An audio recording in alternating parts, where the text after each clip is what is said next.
నమస్తే. ఆంధ్రప్రదేశ్లో రెవెన్యూ సమస్యలు ఇప్పటికీ కూడా సమస్యలు తీరట్లేదంట. సో అసలు ఆ సమస్యలు ఏంటి, ఎప్పటి వరకు తీరచ్చు, ఒకసారి తెలుసుకునే ప్రయత్నం అయితే చేద్దాం. ప్రస్తుతం మనతో స్టూడియోలో సీనియర్ జర్నలిస్ట్ శేషరావు గారు ఉన్నారు. వెల్కమ్ చెప్దాం. Hello sir. Hello sir. ఏంటి సార్ ఆ రెవెన్యూ సమస్యలు? ఇప్పుడు జగన్మోహన్ రెడ్డి గారు ముఖ్యమంత్రిగా ఉన్నప్పుడు ల్యాండ్ టైటిలింగ్ యాక్ట్ అని ఒకటి తీసుకొచ్చారు. రీసర్వే పేరుతోటి ఆయన కొన్ని పాస్ పుస్తకాలు రిలీజ్ చేశారు. ఆయన బొమ్మ కూడా వాటిపైన ఉంది. ఆ పాస్ పుస్తకాల్లో 199 తప్పులు ఉన్నాయి. ఒకళ్ళ భూములను ఇంకొకరు పేరు మీద రాయటం ఇవన్నీ ఉన్నాయి. దాంతో గందరగోళం అయిపోయింది. ఆ గందరగోళం అయినటువంటి క్రమంలో అసలు ఆస్తులు ఇటుపోతే తెలియనటువంటి భయాందోళన క్రమంలో జగన్మోహన్ రెడ్డి గారిని 11 స్థానాలకు పరిమితం చేశారు ఆంధ్రప్రదేశ్ ప్రజలు. అయితే కూటమి ప్రభుత్వం వచ్చిన తర్వాత ల్యాండ్ టైటిలింగ్ యాక్ట్ని మేము రద్దు చేస్తాం, మీకు ఆస్తులకు భద్రత కల్పిస్తాం అని చెప్పి హామీ ఇచ్చారు. నమ్మారు. కూటమి ప్రభుత్వాన్ని 164 మంది ఎమ్మెల్యేలని గెలిపించి కూర్చోబెట్టారు. అయితే ఇచ్చిన మాట ప్రకారం ల్యాండ్ టైటిలింగ్ యాక్ట్ ని రద్దు చేశారు చంద్రబాబు నాయుడు గారు. మరి సమస్యలు తీరుతున్నాయా? ఇప్పుడు ఒకళ్ళ భూమిని ఇంకొకరికి వేసేసారు. మరి అట్లా మళ్ళీ సరిదిద్దాలి కదా. జగన్మోహన్ రెడ్డి గారు హయాంలో జరిగినటువంటి తప్పుల్ని సరిదిద్దాలి కదా. ఈ సరిదిద్దడానికి చంద్రబాబు నాయుడు గారు ఒక నిర్ణయం తీసుకుని రెవెన్యూ శాఖకి ఆర్డర్స్ పాస్ చేశారు. సిసోడియా కమిటీ దీని మీద అధ్యయనం చేసి కొన్ని సిఫారసులు చేసింది. ఆ సిఫారసుల ప్రకారం ఈ సమస్యలను పరిష్కరించాలి. ఈ సమస్యలను పరిష్కరించాలి ఏంటి? రీసర్వే చేయాలి. గ్రామాలకు వెళ్ళి ఎవరు విఆర్ఓలు, సర్వేయర్లు, ఆర్డీఓలు, జాయింట్ కలెక్టర్లు వీళ్ళందరూ కలిసి సమస్యను పరిష్కరించాలి. కానీ 16 నెలలు అయింది ఈ ప్రభుత్వం వచ్చి, కూటమి ప్రభుత్వం 1% సమస్యలను కూడా పరిష్కరించలేదు. ఇవాళ కూడా 190 మంది ఈ భూమి సమస్యతోటి, రెవెన్యూ సమస్యతోటి బాధపడుతున్నారు. అయితే చంద్రబాబు నాయుడు గారు చాలా క్లియర్గా గైడెన్స్ ఇచ్చేశారు. సిసోడియా కమిటీ సిఫారసులు చేసిన దాని ప్రకారం మొత్తం సమస్యలు సార్ట్అవుట్ చేయండి. ఈ సమస్యలను సార్ట్అవుట్ చేసేటువంటి క్రమంలో మీరు కనుక అవినీతికి పాల్పడితే సస్పెన్షన్ ఉండదు, డైరెక్ట్ డిస్మిస్ అని చెప్పి కూడా ఆ జీవోలో ఉంది, ఇచ్చినటువంటి జీవోలో. కానీ ఈ రెవెన్యూ అధికారులు కింద స్థాయిలో వాళ్ళు వెళ్ళట్లేదు, గ్రామాలకు వెళ్ళట్లా. గ్రామాలకు వెళ్ళి ఆ సమస్యలను పరిష్కరించడానికి ప్రయత్నం చేయట్లా. ప్రయత్నం చేయకపోగా రకరకాల సమస్యలు. ఇప్పుడు ఏ సమస్యలు? సపోజ్ నీ భూమి నా పేరు పైన పడింది, నేను పెన్షన్ తీసుకోవాలి, సామాజిక పెన్షన్. ఆ పెన్షన్ తీసుకోవాలంటే నాకు 10 ఎకరాల కన్నా ఎక్కువ ఉండకూడదు. నాకుండేది 6 ఎకరాలు అయితే నీ 10 ఎకరాలు కూడా నాకు వచ్చి కలిస్తే 15 ఎకరాలు అయింది, నాకు పెన్షన్ పోయింది. పెన్షన్కి అనర్హుడిని. తర్వాత బ్యాంక్ లోన్ తీసుకోవాలి. నేను బ్యాంక్ లోన్ తీసుకోవాలంటే 1B అనేది ఉంటుంది. ఆ 1Bలో వివరాలు ఉండాలి. ఆ వివరాలు 1B వివరాలు నాకు కావాలంటే నా భూమి నీ పేరు పైన పడింది, లేదా నీ భూమి నా పేరు పైన పడినప్పుడు బ్యాంకులో లోన్లు ఇవ్వట్లేదు. ఇవన్నీ కూడా గ్రౌండ్ లో ఉండేటువంటి సమస్యలు. ఈ సమస్యల పరిష్కారం చూపించాల్సింది ఎవరు? రెవెన్యూ ఉద్యోగులు. క్షేత్రస్థాయిలో ఉండేటువంటి రెవెన్యూ ఉద్యోగులు, ఎంఆర్ఓ, ఆర్డీఓ, లేదంటే ఆర్ఐ, లేదంటే విఆర్ఓ, వీళ్ళు కలిసి చేయాల్సినటువంటి వర్క్ ఇది. వాళ్ళు ఎక్కడా కూడా కలిసి చేసినటువంటి దాఖలాలు కనిపించట్లా. చాలా నామినల్ గా కొంతమంది మాత్రమే చేస్తున్నారు, మిగతా వాళ్ళు నిర్లక్ష్యంగా వ్యవహరిస్తున్నారు ప్రజల పట్ల. అందుకే 190 మంది ప్రజలు రెవెన్యూ శాఖ మీద కోపంగా ఉన్నారు. వాస్తవంగా ఇప్పుడు చెప్పాలంటే చంద్రబాబు నాయుడు గారి పరంగా కొన్ని క్లియరెన్స్ ఇచ్చేశారు. ఏమిచ్చారు? వారసత్వంగా వచ్చినటువంటి భూమిని మీరు రిజిస్టర్ చేయించుకోవడానికి 100 రూపాయలు కడితే రిజిస్టర్ చేయించుకోండి, రిజిస్టర్ చేయండి అని చెప్పాడు. వారసత్వంగా వస్తున్నటువంటి భూములు, ఇప్పుడు ఒక కుటుంబం ఉంది, ఎప్పటి నుంచో వారసత్వంగా వస్తున్నాయి, వాళ్ళకి రీసర్వే చేసి ఇవ్వాలని అంటే మీరు రిజిస్ట్రేషన్ చేసుకోవాలి. రిజిస్ట్రేషన్ చేసుకోవడానికి 100 రూపాయలు మాత్రమే పెట్టారు. సో 100 రూపాయలు, 10 లక్షల రూపాయల వాల్యూ, 10 లక్షల వాల్యూ లోపల ఉన్నటువంటి భూములకు 100 రూపాయలే, దానికన్నా ఎక్కువ ఉంటే 1000 రూపాయలు ఇది పెట్టాడు. మీరు రిజిస్ట్రేషన్ చేయించుకుంటే ఆ రిజిస్ట్రేషన్ పేపర్స్ తీసుకొస్తే మీకు పాస్ పుస్తకాలు ఇవ్వాలి. ఈ రిజిస్ట్రేషన్ చేయించుకోవాలంటే ఎన్ఓసి అడుగుతారు. ఎన్ఓసి ఇవ్వాల్సింది ఎవరు? ఎంఆర్ఓ ఇవ్వాలి, లేదా ఆర్ఐ ఇవ్వాలి, లేదా విఆర్ఓ ఇవ్వాలి. వాళ్ళు ఇవ్వట్లా. సో ఇక్కడ రెవెన్యూ సమస్యని మరింత జటిలం చేశారు. వాస్తవంగా గతంలో ల్యాండ్ టైటిలింగ్ యాక్ట్ తీసుకురాక ముందు పాస్ పుస్తకాల్లో ఏదైతే వివరాలు ఉన్నాయో వాటిని యాక్సెప్ట్ చేయొచ్చు. ఒకవేళ వాటి మీద అభ్యంతరాలు ఉంటే ఆ అభ్యంతరం ఉన్నటువంటి వాళ్ళ సమస్యలని పరిష్కరించవచ్చు. అలా కాకుండా అందరికీ సమస్యలు సృష్టించి ఎవరికి పరిష్కారం చూపినటువంటి పరిస్థితి ఆంధ్రప్రదేశ్లో కనిపిస్తూ ఉంది. సింపుల్ గా ఈ సమస్య పరిష్కారం ఇదే. పాత పాస్ పుస్తకాలు ఉన్నాయి. ఈ పాత పాస్ పుస్తకాల్లో ఉండేటువంటి వివరాలని యథాతథంగా ఈ చెల్లుతాయి అని చెప్పి ఒక జీవో ఇవ్వచ్చు. ఒకవేళ దాంట్లో అభ్యంతరాలు ఉంటే అప్పుడు రీసర్వేకి వెళ్ళొచ్చు.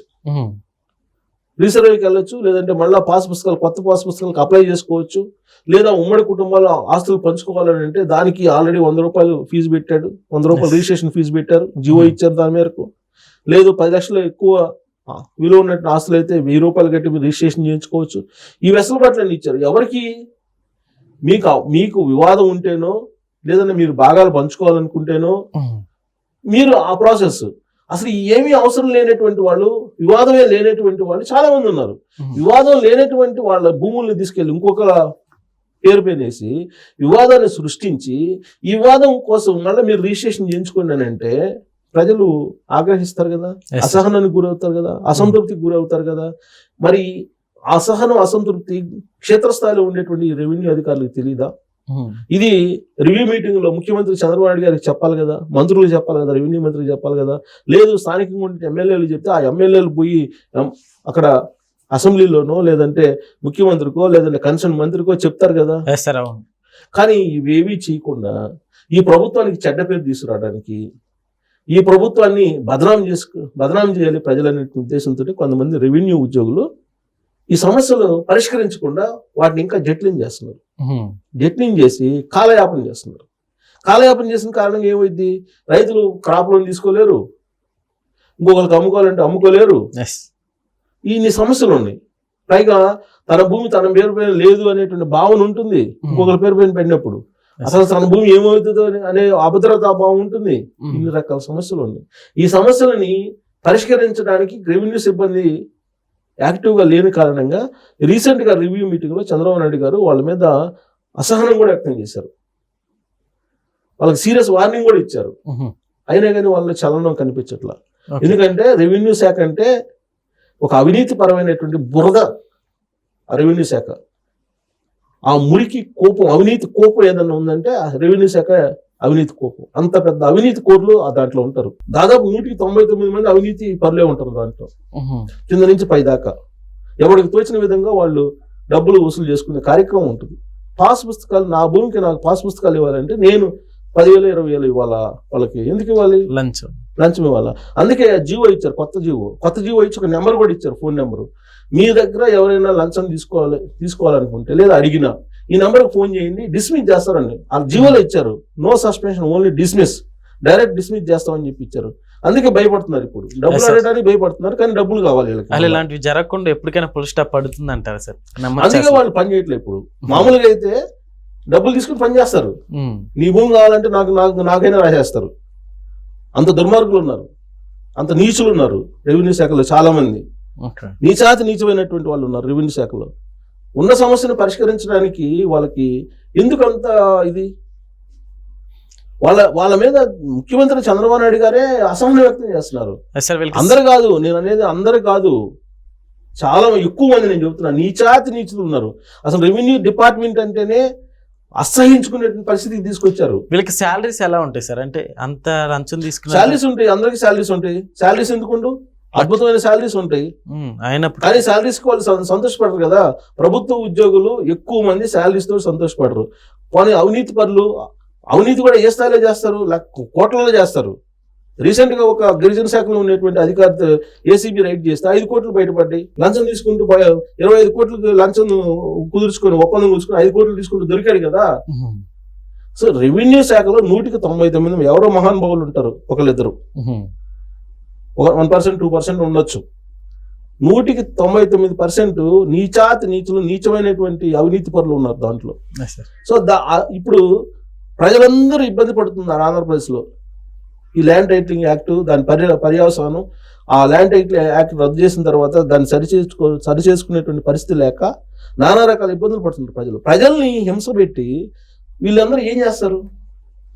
మళ్ళీ ప్రజలు ఇచ్చేటువంటి శాలరీ, పరిచేటువంటి ట్యాక్స్ తోటి వీళ్ళకి మళ్ళీ శాలరీస్ కావాలి. నేను అనేది అందరినీ కాదు, ఎవరైతే అవినీతి పాల్పడుతున్నారో వాళ్ళనే. నీతివంతమైన వాళ్ళు ఫీల్ కావాల్సిన అవసరం లేదు దీంట్లో. అవినీతి పాల్పడుతూ ప్రజల్ని ఇబ్బంది పడేటట్లు చేసే వాళ్ళని నేను కామెంట్ చేస్తున్నాను. సో వాళ్ళు ఇప్పటికైనా మారాలి. లేదంటే ఇప్పుడు మనం తెలంగాణలో చూసాం, తెలంగాణలో పెట్రోల్ పోసి తగలబెట్టారు కొంతమంది తహసీల్దారులని. దాదాపు 5-6 సంఘటనలు జరిగాయి. సో అలా తగలబెట్టమని నేను చెప్పను, కానీ నిలదీసే రోజులు వస్తాయి. అలాంటి పరిస్థితి తీసుకొచ్చుకోకుండా జాగ్రత్తగా వాళ్ళు పనిచేయాలి. చేయకపోతే మాత్రం తీవ్రమైన పరిణామాలు ప్రజల నుంచి ఎదుర్కోవాల్సి వస్తుంది. అంత ఆగ్రహంగా ఆంధ్రప్రదేశ్లో ఉండే ప్రజలు ఉన్నారు. నాకు ఎలా తెలుసు అంటే, క్షేత్రస్థాయిలో నాకు రోజు ఫోన్ చేస్తుంటారు చాలా మంది.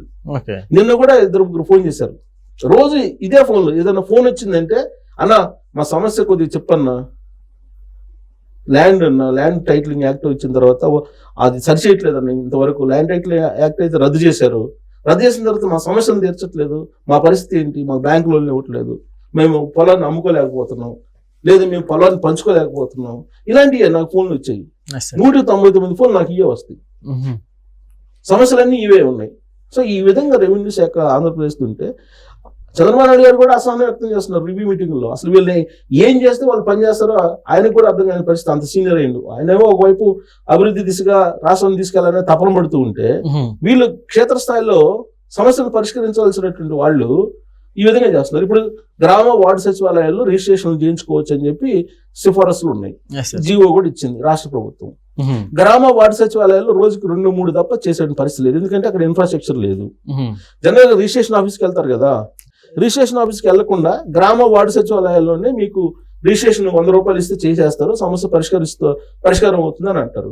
ఆ సమస్యను పరిష్కరించాల్సిన ఎవరు? రెవెన్యూ వాళ్ళు. అక్కడ ఉన్నటువంటి తహసీల్దారు, ఆర్ఐ, విఆర్ఓ వీళ్ళు పరిష్కరించాలి.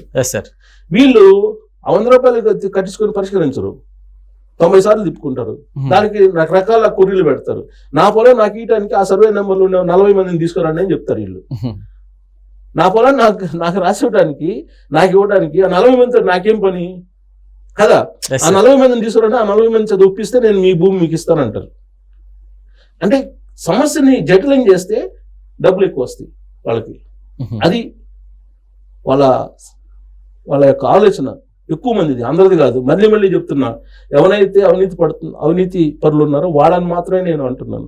నీతివంతమైనటువంటి వాళ్ళని అనడం లేదు. చేతులకి దండం పెట్టాలి నీతివంతమైనటువంటి. రెవెన్యూలో ఎవరైనా నీతివంతులు ఉన్నారంటే వాళ్ళకి నిజంగా పాలాభిషేకం చేయొచ్చు. సో కనీసం గ్రౌండ్ లెవెల్లో చేయకపోతే మీ శాలరీస్ ఎట్ వస్తాయి? ప్రభుత్వం నుంచి ఎక్కడి నుంచి డబ్బులు తీసుకొస్తుంది మీ శాలరీస్ ఇవ్వడానికి? సమస్యలను పరిష్కరించరు జనాలకి.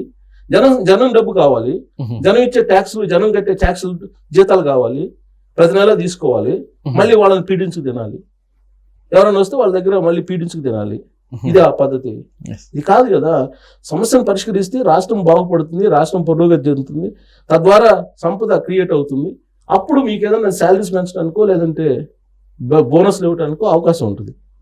ఏమీ లేకుండా మేమేం చెయ్యం, మాకు బోనస్లు కావాలి, మాకు డిఎల్ కావాలి, టీఎల్ కావాలి, కరువు బచ్చలు కావాలి, లేదంటే ఇంకా బెనిఫిట్స్ కావాలి, ఇవన్నీ అడుగుతుంటే ఎక్కడి నుంచి వస్తాయి? సో ప్రోగ్రెసివ్ మైండ్ తోటి చంద్రబాబు గారు వెళ్తున్నప్పుడు ఆయనతో పాటు కలిసి నడవాలి కదా.